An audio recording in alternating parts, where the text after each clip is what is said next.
During the last decades of the 19th century, Europe became fascinated with the seductive and mysterious Orient. Poets and painters turned to the exotic East for inspiration, while adventurers and fortune seekers from the major powers of the day came to explore the most inaccessible reaches of Central Asia, pursuing everything from strategic political advantage to lost cities buried beneath the shifting desert sands. From this romantic period came the term Seidenstraße, or Silk Road, coined by the German explorer Ferdinand von Richthofen. Synonymous with exoticism and adventure, the term Silk Road refers to the network of ancient trade routes that united the far reaches of Asia with the Mediterranean.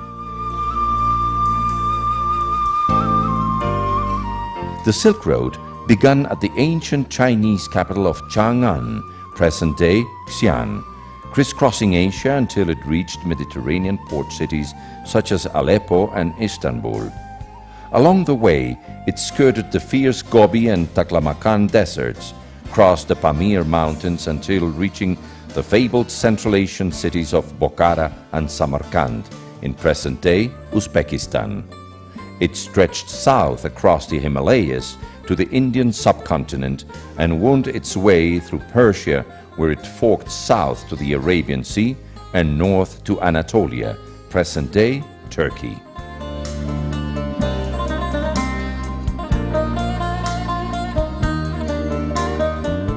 Over the centuries, the Silk Road has captivated the imagination of West and East alike, with images of fabled cities, exotic people, rugged mountain passes, and inhospitable deserts, and of intrepid travelers who faced peril and even death during their long journeys. The story of the Silk Road begins in the year 138 BC, when the Emperor Wuti of China's Han dynasty dispatched an emissary to the kingdoms of Central Asia in search of military allies. 13 years later, the emissary returned to China to report on the rich trade opportunities he had discovered in his travels to what is now Uzbekistan and Pakistan. Soon, merchants would be plying the same trails in caravans laden with silk and other exotic trade goods. The Silk Road had officially been born. By the 1st century AD, silk garments were all the rage among the Roman nobility, and the camel caravans multiplied. Silk Road merchandise traded hands numerous times before reaching its final destination.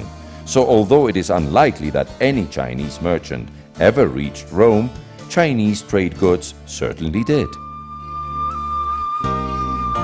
The route flourished and supported the many oasis towns and cities which caravans encountered along the way. In the late 13th century, Niccolo, Maffeo and Marcopolo set off from Venice for China. This was a time of relative peace across the length and breadth of Central Asia as a result of the earlier conquest and domination of this vast territory by the Mongols, led by Genghis Khan. This Pax Mongolia, nonetheless, allowed travelers to cross Central Asia in comparative safety. Marco Polo's journeys took him all the way to fabled Xanadu, Kublai Khan's splendid summer palace in the Mongolian grasslands, which Polo immortalized in his writings. The Silk Road lay largely forgotten for several centuries after Marco Polo due to the rise of sea routes linking Europe and Asia. Then, in the late 19th century, European archaeologists made dramatic discoveries of lost Silk Road towns and temples, filled with ancient paintings and manuscripts.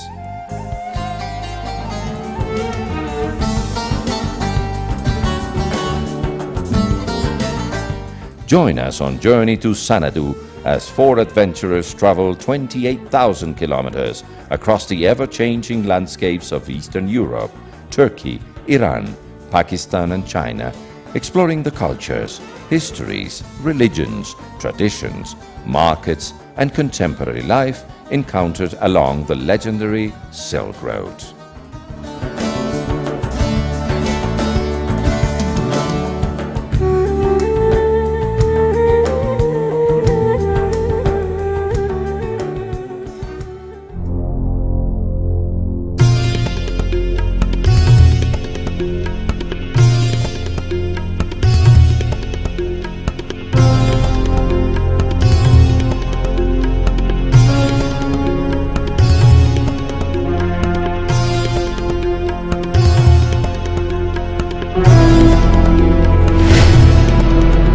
journey to Xanadu.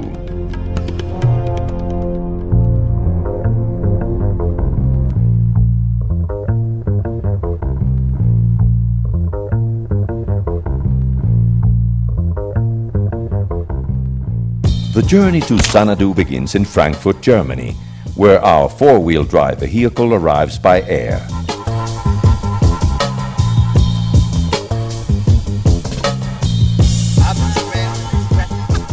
From here, we drive east to Istanbul, Turkey in 5 days.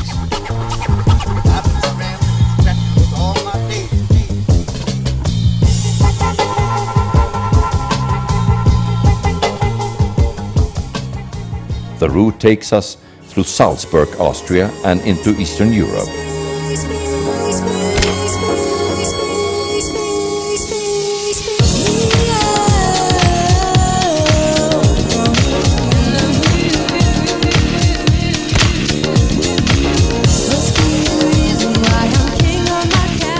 We passed through Hungary, where we were taken by the beauty of its capital, Budapest.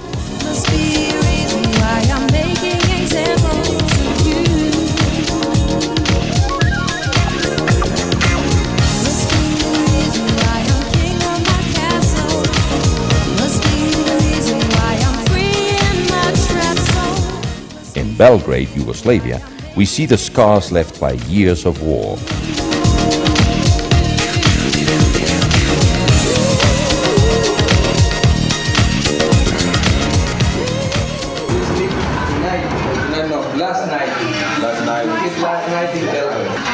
We come from Budapest. No ketchup. No mayonnaise? No mayonnaise. Ketchup. Malo. Just a little. No, Ecuador. Ecuador. South America. Right? South America. On our way to Macedonia, on the outskirts of Babušnica, we meet a happy band of gypsies that reminds us of the characters portrayed by Serbian filmmaker Kusturica.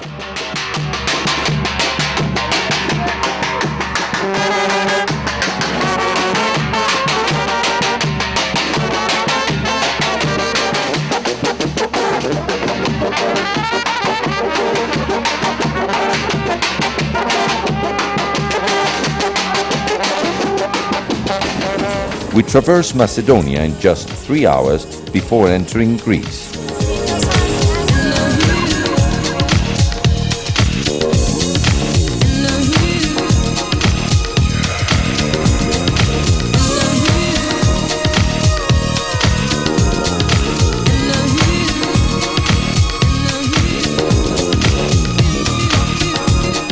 In our final leg on the European continent, we follow the Mediterranean coastline from Thessaloniki to Istanbul.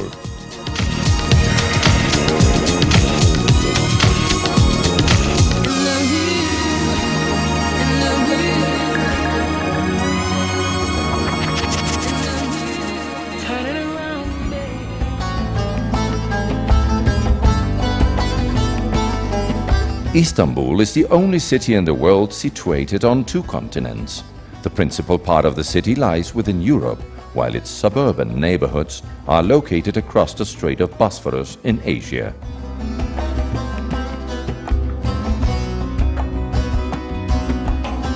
This imperial city, with its dazzling minarets and domes, its seashores and hilltops, rises up from the pale blue waters of the Strait of Bosphorus and the Sea of Marmara. Recognized as a center of world civilization, Byzantium was already 1,000 years old when Constantine made it the capital of the later Roman or Byzantine Empire in the year 330, renaming the city Constantinople. In 1453, the city was captured by the Turks under Sultan Mehmed II, who here established the seat of the Ottoman Empire under the name the city bears today, Istanbul.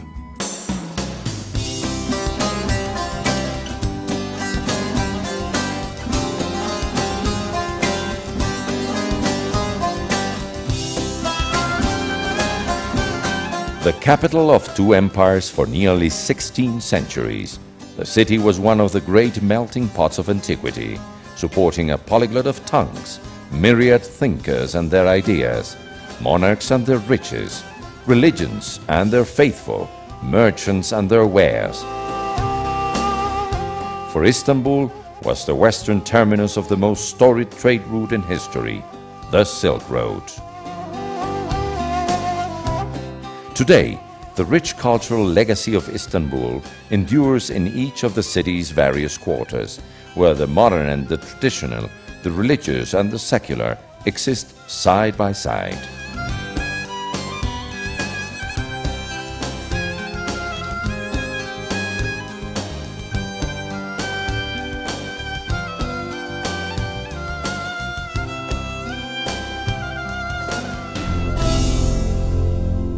Coming up, we will visit the imposing architectural legacy of this magical city.